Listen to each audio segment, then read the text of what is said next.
So this is the Tamiya 148 scale A6M2-21 It's a pretty nice kit.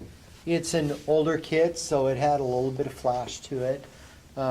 Little bit of a fit problem, wing to the fuselage, but for the most part it goes together pretty well.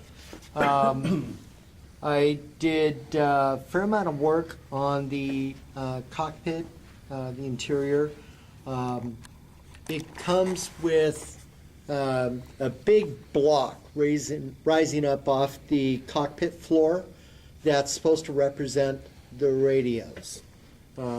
It was probably scale about 24 to 30 inches tall and about 18 to 24 inches in width and length. And so I cut that off because it just really looked ugly. This plane was built to represent Saburo Sakai's airplane. He was flying with the Tainan Air Group in Rabaul. And when they were flying the airplanes, they found that the radios that they were equipped with didn't work well. It was pretty early radio technology, and they were having real problems with unshielded cabling, ignition lead issues, and things like that. They would just make it so that the radios just couldn't really be used anywhere away from a strong sender or receiver. So most of the pilots of the group removed the radios from their airplanes and cut the antennas off. So I cut the antenna off at the back of the cockpit, the canopy there, and took all the radio equipment out of the cockpit. Yeah, I thought I was hallucinating because there's no mast. Yeah, they cut it off. They used Sakai also said that they were already to put their parachutes. In the They wear them inside, off the airplanes and then take them off and use them for cushions. yeah. and the inside color back there is The inside color same as the color of the nose back where? underneath that big In greenhouse. under the canopy? Yeah. Yes, it's the dark, the blue-black Black. color, which is a custom mix. It's 50% gloss black, 50% dark navy blue, and you can actually see a little bit of blue to it when you look at it. Yeah. I drilled out all the holes in the seat. It came just all solid, and drilled the holes in the interior panels. That's a little tedious, but not as tedious as doing the dive brakes on Dauntless. Right, yeah, that's a lot of holes to drill. If you remember the P-51B Shangri-La that I brought last month, I drilled out the front cowl breather holes too. So, yeah, You're a patient man. no, I'm a glutton for punishment. Well, I was gonna get to that next. Patient Yeah. man of a masochist. Yeah.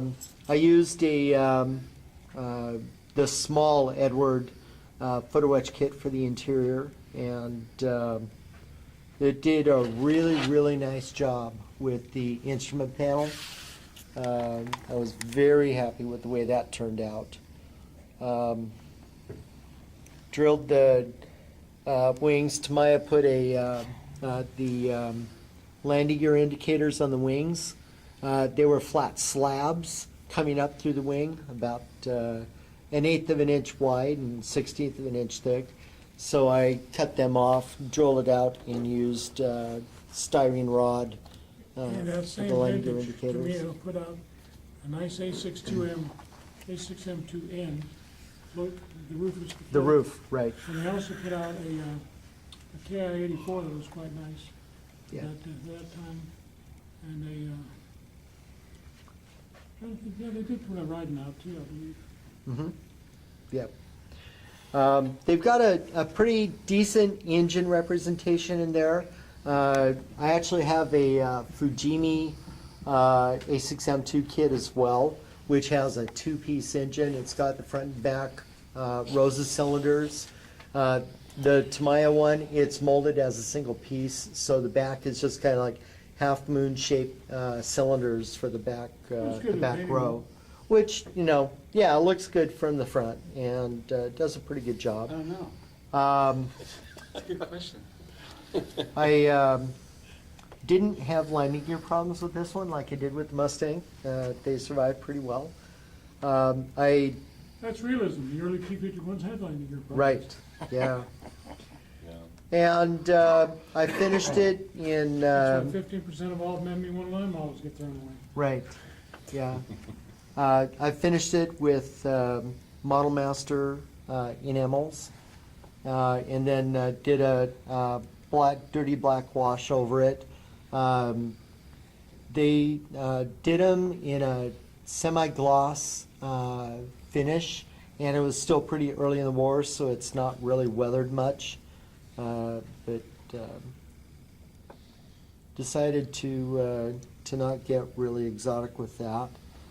And I replaced the gun barrels with syringes. I used some 25 gauge syringes for the machine guns and the cowl, and then used some 20 gauge syringes for the cannons and the wings. Didn't they stick out more than Nope.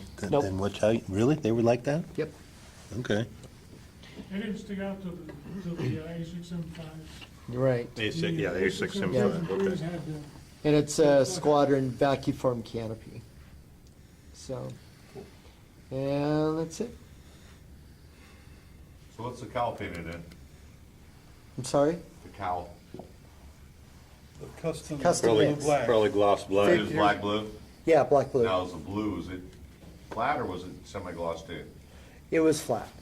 It was a gloss I like black. the finish, I mean, I could live without the blue, that's actually what I need for that, because photos show, the instructions say flat black. No. I ain't got it, no, I mean, no, Yeah. I'm talking about for my kid. Oh, okay.